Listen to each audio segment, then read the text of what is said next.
Hello viewers, আসসালামু আলাইকুম। কেমন আছেন সবাই? আজকে আমি দুটো কোম্পানির ফ্রোজেন চিকেন সমোচা রিভিউ করব। একটা হচ্ছে কাজী ফার্মস আর একটা হচ্ছে প্যারাগন। কাজী ফার্মসের দাম ছিল 215 টাকা আর প্যারাগনের দাম ছিল 210 টাকা। কাজী ফার্মসে পিস ছিল 22-23 পিস লেখা এবং আমি পেয়েছি ওখানে 22 পিস, আর প্যারাগনের পিস লেখা ছিল 25-26 পিস, বাট আমি পেয়েছি 21 পিস। তো ফ্রোজেন চিকেন সমোচাগুলোকে আমি 10 মিনিটের মতো নর্মাল টেম্পারেচারে রেখে ভেজে নিচ্ছি। প্রায় 5-6 মিনিটের মতো আমি সমোচাগুলোকে লো হিটে ভেজেছি। ভাজার পর এখন আপনাদের বলবো কোনটার টেস্ট কেমন। আসলে দুটোর মধ্যে কাজী ফার্মসের টেস্টটাই হচ্ছে ভালো, কারণ এটার মধ্যে চিকেনের পরিমাণটা অনেকটাই বেশি ছিল।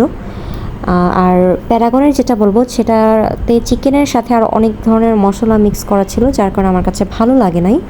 তো আপনারা যদি কখনো ট্রাই করে দেখেন বলবেন আসলে কেমন লেগেছে। আমি কাজী ফার্মসের সমোচাটাই সাজেস্ট করব। এই যে দেখেন প্যারাগনেরটার মধ্যে চিকেনের সাথে আরও কী যেন অ্যাড করা আছে, যার কারণে প্যারাগনেরটা আমার একদমই ভালো লাগে নাই। সো আপনারা যদি কোনো চিকেন সমোচা ট্রাই করে থাকেন আমাকে জানাবেন কোনটা ভালো লেগেছে আপনাদের কাছে। Tata and take care.